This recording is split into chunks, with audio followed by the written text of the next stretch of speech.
حضرت عبداللہ ابن عباس فرماتے ہیں کہ نبی اکرم صلی اللہ علیہ وسلم نے ارشاد فرمایا کہ سب سے افضل عبادت، افضل العبادہ، سب سے افضل عبادت هو الدعاء، دعا ہے۔ یعنی جس عمل کو عبادت کہا جا سکتا ہے سمجھو کہ وہ عبادت دعا ہے۔ تو یہ عبداللہ ابن عباس رضی اللہ تعالی عنہما نے اس حدیث کا مفہوم بیان کیا ہے کہ الدعاء هو العبادت، دعا ہی عبادت ہے۔ کیا مطلب ہے اس کا؟ افضل العبادت هو الدعاء، تمام عبادات میں سب سے افضل دعا ہے۔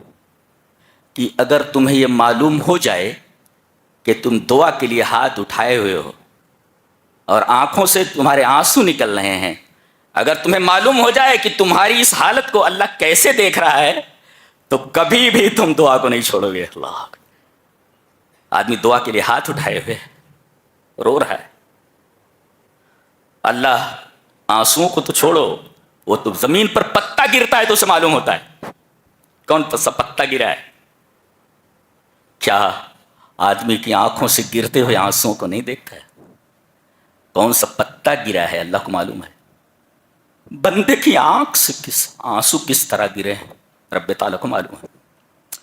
تو اگر تمہیں یہ معلوم ہو جائے کہ تم دعا کے لیے ہاتھ اٹھائے ہوئے اور رو رہے ہو، اس وقت اللہ تمہیں کیسے دیکھتا ہے، اگر تمہیں یہ معلوم ہو جائے تو دعا کو کبھی نہیں چھوڑو گے۔ حضرت سلمان فارسی فرماتے ہیں کہ رسول اللہ صلی اللہ علیہ وسلم نے ارشاد فرمایا کہ اللہ کے فیصلے کو، قضا کو کوئی تبدیل نہیں کر سکتا سوائے دعا کے۔ اللہ، اور عمر میں کوئی چیز اضافہ نہیں کر سکتی سوائے نیکی کے۔ پتہ یہ چلا کہ دعا تقدیر کو بدل دیتی ہے، فیصلے کو بدل دیتی ہے اللہ کے۔ جس آدمی کو دعا کی توفیق دے دی گئی کہ وہ اللہ سے ہمیشہ دعا مانگتا رہتا ہے تو اسے خیر کثیر عطا کر دیا گیا، اور جس آدمی کو دعا سے محروم کر دیا گیا سمجھو کہ اللہ نے اسے خیر کثیر سے محروم کر دیا ہے۔ حضرت ابو ہریرہ فرماتے ہیں کہ نبی اکرم صلی اللہ علیہ وسلم نے ارشاد فرمایا اللہ تبارک و تعالیٰ آسمان دنیا تک اترتا ہے، آسمان دنیا تک اترتا ہے۔ کیسے اترتا ہے؟ کیفیت مجہول ہے۔ اترتا ہے اور آواز لگاتا ہے، کون ہے جو مجھ سے دعا کرے میں اس کی دعا قبول کروں، کون ہے جو مجھ سے کچھ مانگے میں اسے عطا کر دوں، اور کون ہے جو مجھ سے اپنے گناہوں کی معافی مانگے میں اس کے گناہ معاف کر دوں۔ یہ ہے کتاب التہجد میں، یعنی سب سے بہترین وقت دعا کا تہجد کا وقت ہے، تو تہجد کے پابند بنیے۔ وَقُلْ جَاءَ الْحَقُّ وَزَهَقَ الْبَاطِلُ إِنَّ الْبَاطِلَ كَانَ زَهُوقًا۔ إن الحمد لله نحمده ونستعينه ونستغفره ونعوذ بالله من شرور أنفسنا ومن سيئات أعمالنا، من يهده الله فلا مضل له ومن يضلل فلا هادي له، وأشهد أن لا إله إلا الله وحده لا شريك له، وأشهد أن محمدا عبده ورسوله۔ يا أيها الذين آمنوا اتقوا الله حق تقاته ولا تموتن إلا وأنتم مسلمون۔ يا أيها الناس اتقوا ربكم الذي خلقكم من نفس واحدة وخلق منها زوجها وبث منهما رجالا كثيرا ونساء واتقوا الله الذي تساءلون به والأرحام إن الله كان عليكم رقيبا۔ يا أيها الذين آمنوا اتقوا الله وقولوا قولا سديدا يصلح لكم أعمالكم ويغفر لكم ذنوبكم ومن يطع الله ورسوله فقد فاز فوزا عظيما، أما بعد فإن خير الحديث كتاب الله وخير الهدي هدي محمد صلى الله عليه وسلم وشر الأمور محدثاتها وكل محدثة بدعة وكل بدعة ضلالة، الضلالة في النار۔ اعوذ باللہ من الشیطان الرجیم، بسم اللہ الرحمن الرحیم۔ وقال ربکم ادعونی استجب لکم ان الذین یستکبرون عن عبادتی سیدخلون جہنم داخرین۔ خطبہ مسنونہ کے بعد سورہ غافر کی ایک آیت کریمہ تلاوت کی گئی، ترجمہ یہ ہے کہ تم سب کے رب نے یہ کہا ہے، قال سیٹ کہا ہے، تم سب کے رب نے کہا ہے. کیا کہا ہے؟ آگے مقولہ ذکر کیا جا رہا ہے، ادعونی، تم مجھ سے دعا کرو تو استجب لکم، میں تمہاری دعائیں قبول کرتا ہوں. آگے، ان الذین یستکبرون عن عبادتی، جو لوگ میری عبادت سے استکبار کرتے ہیں، سیدخلون جہنم داخرین، تو وہ جہنم میں ذلیل ہو کر داخل ہونے والے ہیں. اس آیت کریمہ میں دو الفاظ ہیں جو شرح کا تقاضا کرتے ہیں، تو پہلے ہم ان دو لفظوں کا مطلب بتا دیتے ہیں. ان الذین یستکبرون، جو لوگ استکبار کرتے ہیں. تو what is the meaning of استکبار؟ استکبار کا معنی کیا ہے؟ استکبار کا معنی ہے ٹو شو ایروگینس، تکبر دکھانا. ایسا میں بڑا، تو تکبر دکھانا یہ استکبار ہے. تو استکبار کا مطلب ہوا ٹو شو ایروگینس، تکبر دکھانا، یہ استکبار کا معنی. سیدخلون جہنم داخرین، دخر یدخر کا مطلب ہوتا ہے ذل وہانا، انگلش میں کہیں گے to be humiliated, to be humiliated یعنی ذلیل ہو کر. یہیں پر ذلت میں اور دخور میں فرق جان لیں. ایسا نہیں کہا گیا کہ جو میری عبادت سے استکبار کرتے ہیں وہ جہنم میں ذلیل ہو کر داخل ہوں گے، ایسا نہیں کہا، بلکہ یہ کہا داخرین ہو کر داخل ہوں گے. تو ذلت میں اور دخور میں کیا فرق ہے؟ جی ذلیلین، حقیرین، صاغرین اور داخرین. تو ذلت میں اور دخور میں کیا فرق ہے؟ ذلت کہتے ہیں ذلیل ہونا، ایسا اس میں خالی ذلیل ہونے کا معنی ہے. اور دخور کہتے ہیں شدید ذلت کو. ذلت کہتے ہیں ہیوملیشن ملی، اور دخور کہتے ہیں ایکسٹریم ہیوملیشن، شدید ذلت، المہانۃ الشدیدہ. اس کی مثال دیتا ہوں. کوئی بڑا آدمی کسی کو ذلیل کرنا چاہے اور اس کو بلائے، کہا کہ گھٹنوں کے بل بیٹھ جا، بیچارہ گھٹنوں کے بل بیٹھ جا رہا ہے، اس کو کہتے ہیں ذلت. اب وہ گھٹنوں کے بل بیٹھ گیا ہے، یہ ہے ہیوملیشن، ذلت. اور اس کے بعد جوتا اتار کر کے اسے 10 جوتے مارتا ہے، ہذا دخور. ایک تو وہ گھٹنوں کے بل بیٹھا ہوا ہے، یہ ذلت ہے، اور اوپر سے جوتے نکال کر اس کو 10 جوتے مارنا، اٹ از دخور یعنی ایکسٹریم ہیوملیشن. تو ایسے ان کو فرشتے جوتے مار کر کے جہنم میں داخل کریں گے، یہ مطلب ہے دخور کا. اب آتے ہیں آیت کریمہ کی شرح پر. تمہارے رب نے یہ کہا ہے کہ تم مجھ سے دعا کرو، میں تمہاری دعا قبول کرتا ہوں.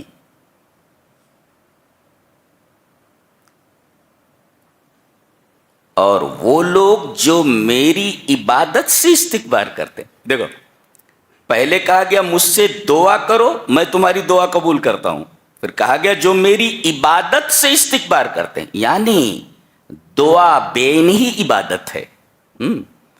اور اس آیت کریمہ کی تفسیر خود جناب محمد الرسول اللہ صلی اللہ علیہ وسلم نے فرمائی ہے. حدیث اس طرح وعن النعمان بن بشیر رضی اللہ تعالی عنہ عن النبی صلی اللہ علیہ وسلم قال الدعاء هو العبادہ قال ربکم ادعونی استجب لکم رواہ ابو داؤد فی کتاب الصلاۃ. حضرت امام ابی داؤد رحمہ اللہ اس حدیث کو جو اس آیت کریمہ کی تفسیر میں ہے نبی کریم صلی اللہ علیہ وسلم کی جانب سے اسے ابو داؤد شریف کتاب الصلاۃ کے اندر لائیں. حضرت نعمان بن بشیر فرماتے ہیں کہ نبی اکرم صلی اللہ علیہ وسلم نے ارشاد فرمایا کہ دعا ہی عبادت ہے. اور یہ عربی گرامر کا قاعدہ ہے کہ مبتدا اور خبر سبجیکٹ اینڈ پریڈیکیٹ کے درمیان اگر ضمیر کی فصل آ جائے تو اس میں حصر اور قصر کا فائدہ ہوتا ہے. یعنی ایک ہے دعا عبادت ہے یہ، اور ایک ہے دعا ہی عبادت ہے. فرق ہے دونوں میں. تو الدعاء العبادہ نہیں کہا گیا، الدعاء هو العبادہ، یعنی دعا ہی عبادت ہے. الدعاء هو العبادہ. آیت کریمہ کی تفسیر خود نبی کریم صلی اللہ علیہ وسلم نے فرمائی، اور نبی کریم صلی اللہ علیہ وسلم کی اس حدیث کی تشریح مفسر قرآن حضرت عبداللہ ابن عباس نے کی ہے. کیا کی ہے؟ وعن ابن عباس رضی اللہ تعالی عنہما قال افضل الدعاء افضل العبادت هو الدعاء رواہ الحاکم فی المستدرک. امام حاکم رحمہ اللہ اس حدیث کو مستدرک علی الصحیحین میں لائیں، اور حدیث جو ہے حسن لشواہدہ، شواہد سے مل کر کے حدیث حسن ہے. حضرت عبداللہ ابن عباس فرماتے ہیں کہ نبی اکرم صلی اللہ علیہ وسلم نے ارشاد فرمایا کہ سب سے افضل عبادت، افضل العبادہ، سب سے افضل عبادت هو الدعاء، دعا ہے. یعنی جس عمل کو عبادت کہا جا سکتا ہے سمجھو کہ وہ عبادت دعا ہے. تو یہ عبداللہ ابن عباس رضی اللہ تعالی عنہما نے اس حدیث کا مفہوم بیان کیا ہے کہ الدعاء هو العبادت، دعا ہی عبادت ہے. کیا مطلب ہے اس کا؟ افضل العبادت هو الدعاء، تمام عبادات میں سب سے افضل دعا ہے.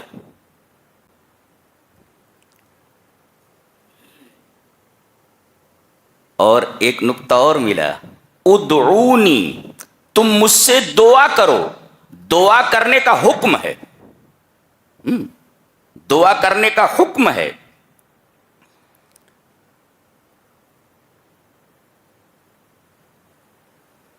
پتا چلا کہ جب دعا کرنے کا حکم ہے تو الدعاء مامور بہ والمامور بہ عبادت. دعا کا حکم دیا گیا ہے، اور جس چیز کا حکم دیا جائے وہ عبادت ہوتی ہے. حکم دیا گیا کہ تم میری عبادت کرو، یہ حکم ہے.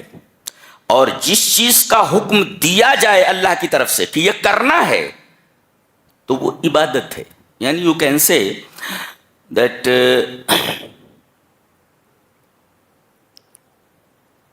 supplication and invocation is an act of worship because it has been commanded, and whatever is commanded is an act of worship. تو گویا دعا کا حکم دیا گیا ہے، اور جس چیز کا حکم دیا جائے وہ عبادت ہے، لہذا دعا عبادت ہے. یہ ثابت ہو. یہیں پر ایک نقطہ اور بھی سمجھ لیں کہ کل ما ثبت انہ عبادت فصرفہ لغیر اللہ شرک. جس عمل کے بارے میں یہ معلوم ہو جائے کہ یہ عبادت ہے تو اسے غیر اللہ کی طرف پھیرنا شرک ہے.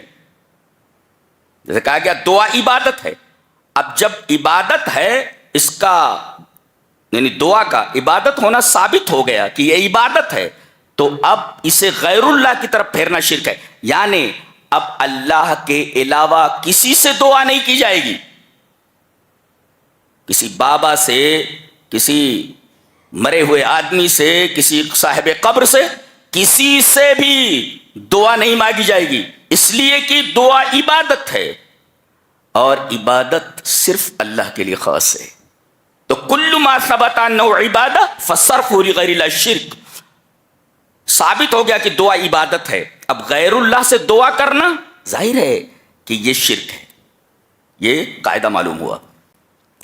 تو ادعونی استجب لکم، تم مجھ سے دعا کرو میں تمہاری دعا قبول کرتا ہوں۔ دعا کی عظمت اور دعا کی فضیلت کے لیے ایک حدیث آپ کی گوش گزار کروں۔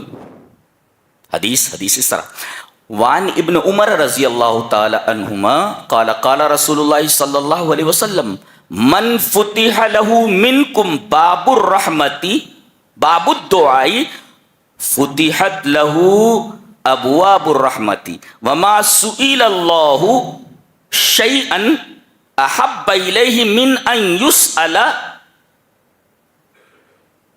العافیہ، رواہ الترمذی فی ابواب الدعوات۔ حضرت امام ترمذی رحمہ اللہ اس حدیث کو ترمذی شریف ابواب الدعوات کے اندر لائے ہیں اور راوی حضرت عبداللہ ابن عمر ہے۔ حضرت عبداللہ ابن عمر فرماتے ہیں کہ رسول اکرم صلی اللہ علیہ وسلم نے ارشاد فرمایا کہ جس آدمی کے لیے دعا کا دروازہ کھول دیا گیا، من فتح لہ منکم باب الدعائی، جس آدمی کے لیے دعا کا دروازہ کھول دیا گیا، فتحت لہ ابواب الرحمہ، تو اس کے لیے رحمت کے تمام دروازے کھول دیے گئے۔ جس کے لیے دعا کا دروازہ کھول دیا گیا اس کے لیے رحمت کے تمام دروازے کھول دیے گئے۔ اور آگے فرمایا اللہ تبارک و تعالی کو بندے کا سب سے محبوب سوال جو اللہ کو بہت زیادہ محبوب ہے، کون سا سوال ہے بندے کا؟ کہ وہ اللہ سے کہے کہ مجھے عافیت عطا فرما، عافیت عطا فرما۔ عافیت کا مطلب ہوتا ہے کہ دنیا میں بھی میرے ایمان کی حفاظت ہو، میرے خاندان کی حفاظت ہو، میرے دل کی حفاظت ہو کہ شرک اور بدعت نہ گھسے، میرے ذہن کو عافیت عطا فرما۔ تو دنیا میں مجھے عافیت عطا فرما، ہر چیز سے حفاظت، اور آخرت میں بھی مجھے عافیت عطا فرما، یعنی جہنم سے بچا کر مجھے جنت میں داخل کر دے۔ تو بندے کا یہ سوال اللہ کے نزدیک سب سے زیادہ محبوب ہے کہ بندہ اللہ سے یہ سوال کرے کہ میرے رب مجھے عافیت عطا فرما۔ تو جب بھی سوال کرو تو اللہ سے عافیت کا سوال کرو۔ اور یہ حدیث بتا رہی ہے کہ جس کے لیے دعا کا دروازہ کھول دیا گیا، رحمتوں کے دروازے اس کے لیے کھول دیے جاتے، یعنی دعا رحمتوں کو کھینچ کر لاتی ہے۔ لہذا اللہ کے رحم کا اگر مستحق بننا ہے تو دعا سے کبھی بھی غافل مت ہو۔ ایک بات تو یہ معلوم ہے۔ اور دعا کی عظمت کے لیے یہ حدیث بھی نگاہ میں رکھیں۔ حدیث اس طرح کہ وعن سلمان الفارسی رضی اللہ تعالی عنہ قال قال رسول اللہ صلی اللہ علیہ وسلم لا يرد القضاء الا الدعاء ولا يزيد في العمر الا البر، رواہ الترمذی فی ابواب القدر۔ حضرت امام ترمذی رحمہ اللہ اس حدیث کو ایسے ہی ترمذی شریف ابواب القدر میں لائے ہیں، راوی حضرت سلمان فارسی ہیں۔ حضرت سلمان فارسی فرماتے ہیں یہ رسول اللہ صلی اللہ علیہ وسلم نے ارشاد فرمایا کہ اللہ کے فیصلے کو، قضا کو کوئی تبدیل نہیں کر سکتا سوائے دعا کے، اللہ، اور عمر میں کوئی چیز اضافہ نہیں کر سکتی سوائے نیکی کے۔ پتہ یہ چلا کہ دعا تقدیر کو بدل دیتی ہے، فیصلے کو بدل دیتی ہے اللہ کے، اور عمر میں اگر اضافہ چاہیے تو نیکیوں سے کبھی غافل نہیں ہونا چاہیے۔ تو لا يرد القضاء الا الدعاء، تقدیر کو، اللہ کے فیصلے کو کوئی چیز ٹال نہیں سکتی سوائے دعا کے، اور عمر میں کوئی چیز اضافہ نہیں کر سکتی سوائے نیکی کے کہ آپ سب کے ساتھ نیکی کریں۔ یہ جو پہلے ٹکڑے میں کہا گیا کہ تقدیر دعا سے بدل جاتی ہے. یہ کون سی تقدیر ہے؟ تقدیر کی دو قسمیں، تقدیر مبرم لا یتغیر، یہ نہیں بدلتی. جیسے کوئی دعا کرے کہ اللہ مجھے موت ہی نہ آئے، مرنا ہی اسے. کوئی یہ دعا کرے اللہ مجھے موت نہ آئے، یہ تقدیر مبرم ہے، لا یتغیر، یہ بدلتی نہیں، ڈزنٹ چینج، یہ بدلتی نہیں ہے. اور ایک ہوتی ہے تقدیر معلق، یتغیر بے اسباب، اسباب پر معلق ہوتی ہے. یعنی ان دعا فلان رفع عنہ البلاء، کوئی مصیبت آ گئی تو اگر یہ دعا کرتا ہے تو مصیبت دور ہوگی. یعنی اس بلا کے ٹلنے کی تعلیق کی گئی ہے دعا کے اوپر، اگر دعا کرتا ہے تو بلا ٹلے گی. ان دعا فلان رفع عنہ البلاء، کوئی مصیبت آ گئی، اب یہ مصیبت ٹلے گی نہیں، لکھ دیا گیا اگر یہ دعا کرتا ہے تو مصیبت ٹلے گی، اگر دعا نہیں کرتا مصیبت نہیں ٹلے گی. تو گویا کہ تقدیر کی دو قسمیں ہوئی، تقدیر مبرم لا یتغیر، تقدیر معلق یتغیر بے اسباب، سبب پایا جائے. دعا پائی گئی تو بلا دور ہو گئی. دعا سبب ہے بلا کے دور کرنے کے. یہ دیکھیے. اچھا، تو لکھا رہتا ہے کہ اللہ تبارک و تعالیٰ اس کی اس مصیبت کو دور کر دے گا، اس کی اس بیماری کو دور کر دے گا، اس کی اس پریشانی کو دور کر دے گا اگر وہ دعا کرتا ہے کہ اللہ میری اس پریشانی کو دور فرما دے. اچھا، یہ تو مطلب ہوا لا يرد القضاء الا الدعاء. دوسرا ٹکڑا ولا يزيد في الامور الا البر، اور عمر میں کوئی چیز اضافہ نہیں کر سکتی آدمی کے سوائے نیکی کے. اگر آدمی نیکی کرتا ہے تو اس کی عمر بڑھ جاتی ہے. اس کے دو معنی ہیں، ایک تو یہ کہ حقیقت میں بڑھ جاتی ہے، جیسے اس کی عمر لکھی ہوئی ہے 50 سال، اگر وہ نیکیاں کرتا ہے تو سچ مچ بڑھا کر 60 سال کر دی جائے گی، حقیقت میں عمر بڑھا دی جائے گی. اور ایک ہے معنی اس کا کہ عمر تو نہیں بڑھے گی، رہے گی 85 سال، لیکن اللہ اس سے اپنی اطاعتیں اور اپنی عبادتیں اتنی کروا لے گا کہ 100 سال بھی اگر کسی کو عطا کیا جائے تو اتنی عبادتیں نہیں کر پائے گا. یعنی فی وقت قصیر، ایک شارٹ ٹائم میں وہ اتنی عبادتیں کر لے گا کہ اگر اسے 50 سال عمر کے بجائے 100 سال کی عمر دے دی جائے تب بھی اتنی عبادت نہیں کر پائے گا، اللہ کی اطاعت نہیں کر پائے گا. تو یہ ہے مجازی طور پر عمر کا بڑھنا. حقیقت میں بھی بڑھ سکتی ہے عمر اور مجازی طور پر بھی بڑھ سکتی ہے. یعنی ان شارٹ ٹائم، تھوڑے وقت کے اندر اتنی عبادتیں کر لینا کہ اگر زیادہ وقت بھی اسے دیا جائے تو اتنے میں نہ کر سکے. بعض لوگ ہوتے ہیں کہ 40-45 سال کی عمر میں اتنا کچھ کر جاتے ہیں دین کے لیے، علم کے لیے، کہ کوئی آدمی اسے 100-200 سال میں بھی نہیں کر سکتا. بہت ساری مثالیں علماء کی، خاص طور سے ابن تیمیہ رحمہ اللہ، ابن قیم ہیں، بڑے بڑے علماء ہیں. انہوں نے مختصر ٹائم میں علم کے لیے اتنا کام کر دیا ہے کہ کسی آدمی کو اگر 100-200 سال بھی ملے تو اتنا کام نہیں کر سکتا علم کا. تو یہ ہے عمر میں اضافہ ہونے کا مطلب. تو لا يرد القضاء الا الدعاء، فیصلے کو اللہ کے کوئی چیز نہیں ٹال سکتی سوائے دعا کے. ولا يزيد في الامور الا البر، اور عمر میں کوئی چیز اضافہ نہیں کر سکتی سوائے نیکی کے. نیکی کرو تو عمر میں اضافہ ہوتا چلا جاتا ہے، حقیقی یا مجازی.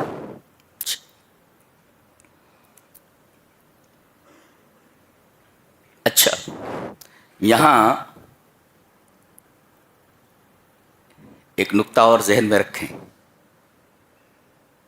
دعا کی فضیلت کے تعلق سے. چلے پہلے حدیث پڑھ لیتے ہیں، اس کے بعد ہم اس پر بحث کرتے ہیں. حدیث اس طرح، وعن الحسن رضی اللہ تعالیٰ عنہ قال قال رسول اللہ صلی اللہ علیہ وسلم حسنوا اموالکم بالزکاۃ،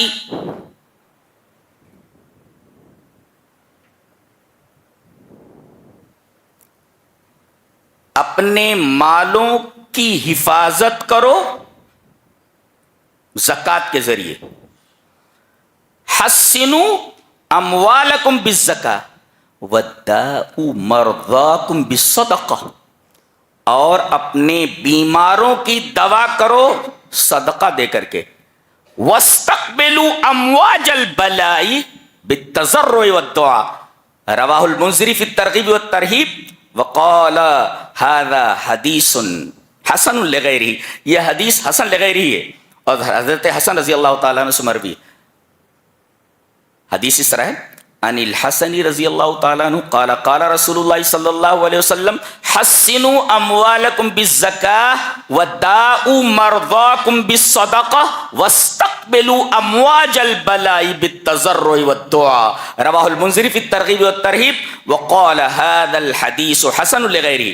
حضرت حسن فرماتے ہیں کہ رسول اکرم صلی اللہ علیہ وسلم نے ارشاد فرمایا تم اپنے مالوں کی حفاظت کرو زکوٰۃ دے کر کے۔ آج زکوٰۃ کا پورا نظام بگڑا ہوا ہے۔ آپ سمجھتے ہیں کہ آپ نے اپنے مال میں سے زکوٰۃ نہیں نکالی تو آپ کا مال محفوظ ہے، آپ کا مال خطرے میں ہے، اس لیے کہ ایک خاص وقت میں سال گزر جانے کے بعد اب مال میں غریبوں کا حق ہو گیا۔ اگر آپ زکوٰۃ نہیں نکالتے مال خطرے میں ہے۔ کسی بیماری میں مبتلا ہو گئے نا تو 10,000 نکلتی ہے زکوٰۃ، چلیے 10 لاکھ روپیہ دیجیے، بچو گے نہیں آپ، بچتے نہیں آپ۔ لہذا زکوٰۃ کو پابندی کے ساتھ اور ایک ایک نیا پیسہ نکالو۔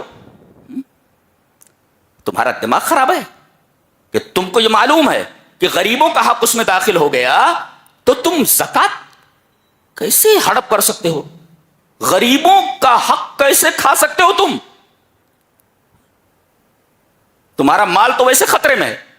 تو حسنوا اموالکم بالزکاۃ، اور یہاں مال کے لیے یہ نہیں کہا کہ بچاؤ، حسن، حسن کہتے ہیں قلعے کو، قلعے کا دروازہ بند کر دیا گیا دشمن اندر نہیں آ سکتا، ایسے ہی حسن، حسن کہتے ہیں قلعے کو، کیسل، قلعہ۔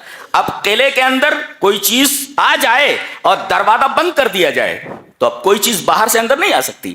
ایسے ہی مالوں کو زکوٰۃ کے قلعے میں لے آؤ، یعنی مالوں کے اندر سے زکوٰۃ نکالو تو اسی طرح مال محفوظ رہے گا جیسے کوئی چیز قلعے کے اندر آ جائے اور گیٹ بند کر دیا جائے تو وہ چیز محفوظ ہو جاتی ہے۔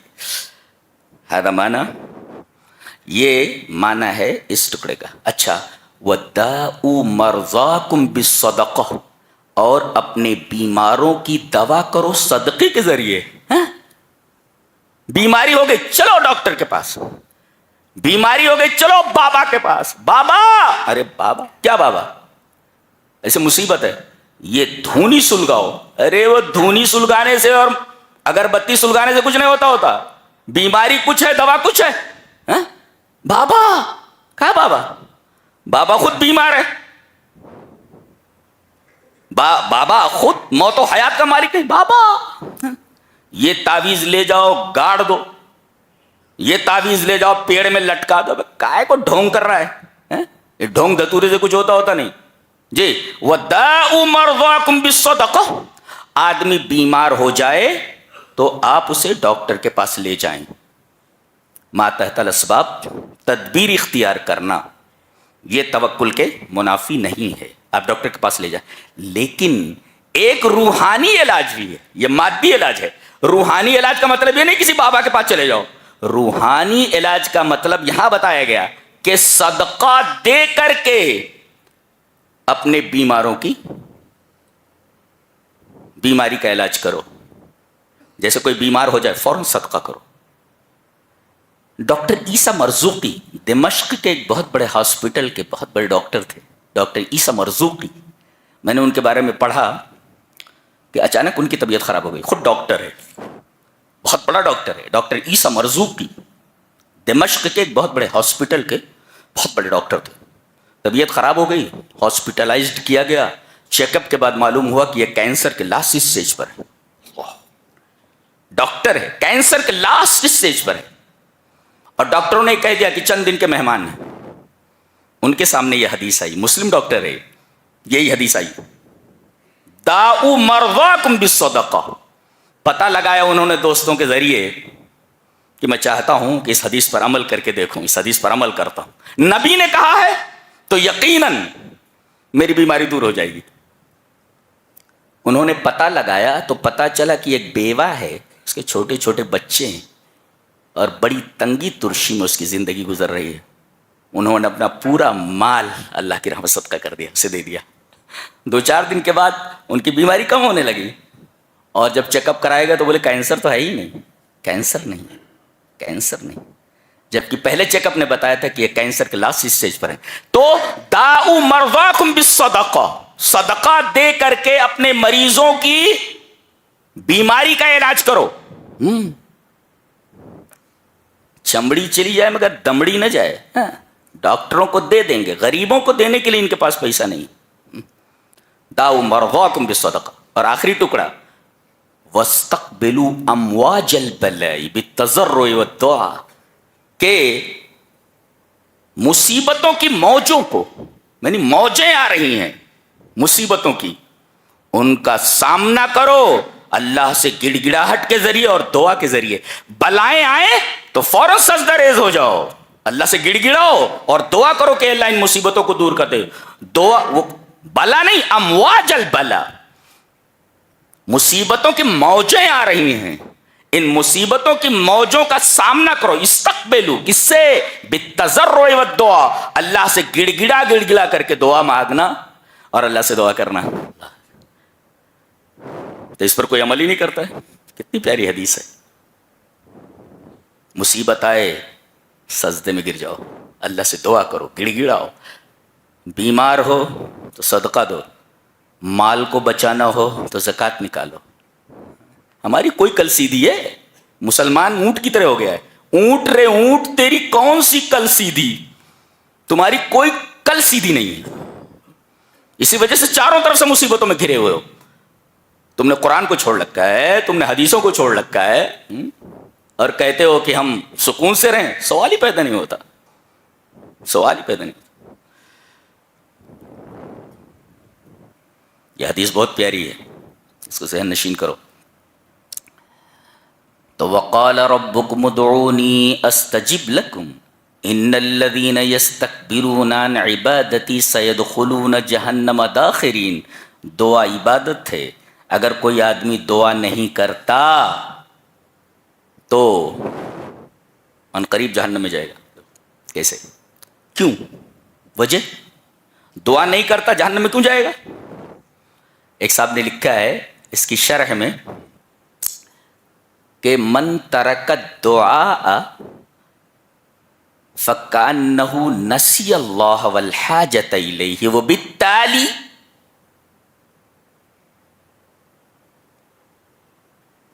بتایا گیا کہ جو آدمی دعا کو چھوڑ دیتا ہے وہ اپنے اس عمل سے ظاہر کرتا ہے کہ اللہ کو بھول چکا ہے,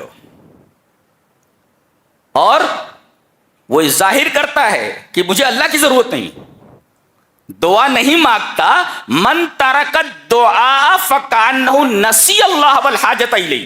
جو آدمی دعا نہیں کرتا, اللہ کو اس وجہ سے غصہ آتا ہے کہ بندہ اپنے اس عمل سے ظاہر کر رہا ہے, میرے سامنے ہاتھ نہیں پھیلاتا, گویا کہ اپنے اس عمل سے ظاہر کرتا ہے کہ وہ اللہ کو بھول چکا ہے اور اسے اللہ کی ضرورت نہیں. وہ بالتالی کأنہ استغنی عن ربہ عز وجل, اور پھر یہ بات بھی اپنے اس عمل سے ثابت کرتا ہے کہ وہ اللہ سے بے نیاز ہے, اللہ کی اسے کوئی ضرورت نہیں. اس وجہ سے اللہ کو غصہ آتا ہے. جی ایک نکتہ اور, دعا جب عبادت ہے, غور سے, ہاں یہ پوری تقریر کا حاصل ہے, ذہن نشین کرو کہ دعا جب عبادت ہے, آپ کوئی چیز اللہ سے مانگ رہے ہیں, اللہ مجھے یہ چیز دے دے, تو اگر وہ مطلوبہ چیز آپ کو نہ ملے, آپ ایک چیز اللہ سے مانگ رہے ہیں اور وہ چیز آپ کو نہ ملے جو آپ کو مطلوب ہے, تو یہ ذہن نشین کریں کہ وہ چیز اگرچہ نہیں مل رہی ہے مگر آپ کو عبادت کی توفیق دے دی گئی ہے. دعا تو کر ہی رہے ہیں نا, اس سے بڑی نعمت کیا ہو سکتی ہے؟ مطلوبہ چیز نہیں ملی لیکن دعا جب عبادت ہے تو آپ دعا تو کر رہے ہیں نا, دعا کر رہے ہیں, آپ عبادت میں لگے ہوئے ہیں. ہاں تو دعا کرتے رہیں, اگرچہ آپ کو مطلوبہ چیز نہیں مل رہی ہے لیکن آپ عبادت میں لگے ہوئے ہیں. اس سے بڑی چیز کیا ہو سکتی ہے؟ اور وہ حدیث جو حضرت عبداللہ بن عمر سے مروی ہے کہ جس کے لیے دعا کا دروازہ کھول دیا گیا اس کے لیے رحمت کے دروازے کھول دیے گئے. اس حدیث کے اوپر ایک شارح حدیث لکھتا ہے کہ هذا الحدیث يدل على من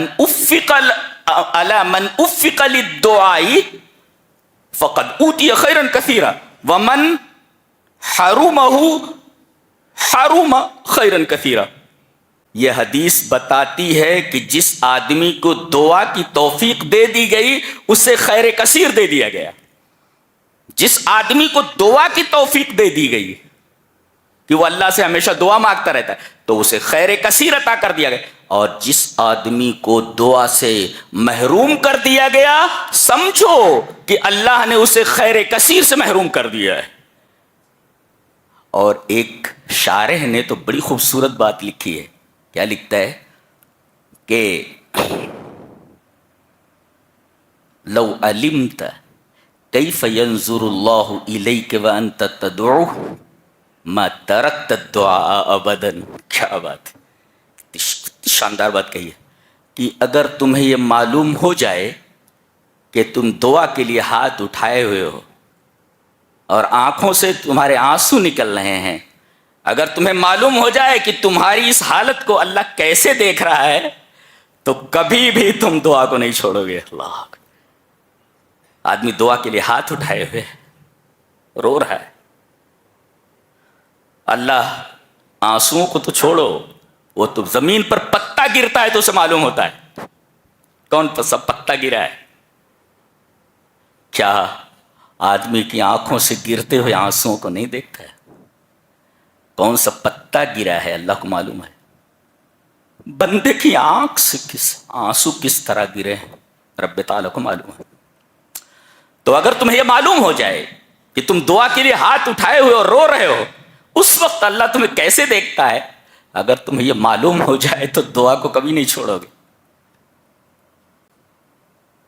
تو گویا دعا اللہ تبارک و تعالیٰ کو متوجہ کر دیتی ہے بندے کی طرف. میرا بندہ رو رہا ہے، اللہ کیسے غافل ہو سکتا ہے؟ اللہ غافل نہیں ہوتا. جی، انسان غافل ہوتا، اللہ غافل نہیں ہوتا، بندہ غافل ہوتا ہے. جی. اچھا، دعا کرتا ہے، یہاں کہا گیا نا میں قبول کرتا ہوں، یعنی کسی بھی آدمی کی دعا اگر اخلاص کے ساتھ کی گئی ہے ضائع نہیں ہوتی. 3 چیزوں میں سے ایک چیز ضرور دی جاتی ہے آدمی اگر دعا مانگتا ہے. دلیل یہ حدیث پاک. وان ابی سعید الخدری رضی اللہ تعالی عنہ ان النبی صلی اللہ علیہ وسلم قال ما من مسلم يدعو بدعوة ليس فيها اثم ولا قطيعة رحم الا آتاه الله بها احدى ثلاث اما ان تعجل له دعوته واما ان يدخرها له في الآخرة واما ان يصرف عنه من السوء مثلها. قالوا اذا نكفر قال الله اكثر. رواه احمد في مسنده اسناده جيد. تو یہ حدیث مسند احمد میں ہے اور راوی اس حدیث کے جیسا کہ معلوم ہوا حضرت ابو سعید خدری ہیں. حضرت ابو سعید خدری فرماتے ہیں کہ رسول اکرم صلی اللہ علیہ وسلم نے ارشاد فرمایا کوئی بھی مسلمان جب دعا کرتا ہے اور اس دعا میں 2 چیزیں نہ ہوں، ایک تو گناہ کی دعا نہ کرتا ہو اور دوسرے قطع رحمی کی دعا نہ کرتا ہو. چلیے ان 2 لفظوں کا مطلب سمجھ لیتے ہیں. لیس فی اسم، کوئی گناہ کی بات نہ کرتا ہو، ولا قطیعۃ رحم، اسم یہ عام ہے اور قطیعت اور رحم خاص ہے، یعنی یہ تخصیص بعد تعمیم ہے. کوئی گناہ کی بات نہ ہو. شارحین نے لکھا ہے کہ ایسا کر اللہم ارزقنی الخمر، اے اللہ شراب چاہیے مجھے شراب دے دے. اللہم ارزقنی الخمر، ظاہر ہے کہ شراب پینا گناہ ہے تو گناہ کی دعا نہ کرے. اللہم ارزقنی الخمر، میرے رب مجھے شراب کی لت ہے اور جسم ٹوٹ رہا ہے شراب کے بغیر، مجھے شراب دے دے. یہ گناہ کی دعا ہے. اور قطیعت و رحم، رشتے داری کو کاٹنا. کوئی دعا کرے اللہم باعد بینی و بین اخی، اے اللہ میرے اور میرے بھائی کے درمیان دوری کر دے، میرا بھائی مجھے دکھنا نہیں چاہیے. تو یہ ہے قطیعت رحم کی دعا، رشتے داری کاٹنے کی دعا کہ اللہ اللہم باعد بینی و بین اخی، میرے بھائی اور میرے فلاں رشتہ دار کے درمیان دوری پیدا کر دے، تو یہ قطعیت رحم ہے۔ تو کوئی بھی مسلمان دعا کرے جس کے اندر گناہ کی بات نہ ہو، جیسے شراب مانگ رہا ہے وہ، اور اس میں رشتہ داری کو کاٹنا نہ ہو، جیسے وہ کہہ رہا ہے کہ اللہ میرے بھائی کو مجھ سے دور کر دے، تو اللہ تبارک و تعالیٰ 3 چیزوں میں سے ایک چیز دیتا ہے، یا تو وہی دعا جو اس نے کی ہے، جو مانگا ہے وہی دے دیا جائے، اللہ مجھے یہ چیز چاہیے، دے دیتا ہے۔ اور اگر بندے کے حق میں وہ چیز مفید نہیں ہے تو اللہ تبارک و تعالیٰ اسے آخرت کے لیے ذخیرہ کر لیتا ہے، آخرت میں اس کا بدلہ دے گا۔ اور یا کوئی مصیبت آنے والی ہوتی ہے تو جیسی دعا ہے اسی کے بقدر اس مصیبت کو دور کر دیا جاتا ہے، دعا قبول ہو گئی ہے، آپ کو معلوم نہیں کہ دعا قبول ہوئی کہ نہیں، آپ نے جو چیز مانگی تھی وہی نہیں ملی نا، اسے ادخار کر لیا گیا، جمع کر لیا گیا، قیامت کے دن اس کا بدلہ دیا جائے گا۔ یا کوئی مصیبت آنے والی تھی، اس دعا کی برکت کی وجہ سے اس مصیبت کو دور کر دیا گیا۔ تو 3 چیزوں میں سے ایک چیز ضرور ملتی ہے، لہذا دعا رائے گا نہیں جاتی، کبھی بھی دعا سے غافل نہیں ہونا چاہیے۔ اچھا، دعا کے لیے سب سے بہترین وقت کیا ہے؟ چلیے حدیث دیکھ لیتے ہیں۔ حدیث اس طرح، وعن ابی ہریرہ رضی اللہ تعالی عنہ ان رسول اللہ صلی اللہ علیہ وسلم قال ينزل ربنا تبارك وتعالى إلى السماء الدنيا حين يبقى ثلث الليل الآخر يقول من يدعوني فأستجيب له ومن يسألني فأوتيه ومن يستغفرني فأغفر له، رواہ البخاری فی کتاب التہجد۔ حضرت امام بخاری، کتنے لوگ تہجد پڑھتے ہیں؟ کتنے لوگ تہجد پڑھتے ہیں؟ امام بخاری اس حدیث کو کتاب التہجد میں لائے، تہجد کے پابند بنو، تہجد کے پابند بنو۔ حضرت ابو ہریرہ فرماتے ہیں کہ نبی اکرم صلی اللہ علیہ وسلم نے ارشاد فرمایا، اللہ تبارک و تعالیٰ آسمان دنیا تک اترتا ہے، آسمان دنیا تک اترتا ہے۔ کیسے اترتا ہے؟ کیفیت مجہول ہے، اترتا ہے اور آواز لگاتا ہے، کون ہے جو مجھ سے دعا کرے میں اس کی دعا قبول کروں، کون ہے جو مجھ سے کچھ مانگے میں اسے عطا کر دوں، اور کون ہے جو مجھ سے اپنے گناہوں کی معافی مانگے میں اس کے گناہ معاف کر دوں۔ یہ ہے کتاب التہجد میں، یعنی سب سے بہترین وقت دعا کا تہجد کا وقت ہے، تو تہجد کے پابند بنی۔ وقت ہو چکا ہے، اللہ ہمیں نیک عمل اور اچھی سمجھ کی توفیق عطا فرمائے۔ وآخر دعوانا الحمد للہ رب العالمین۔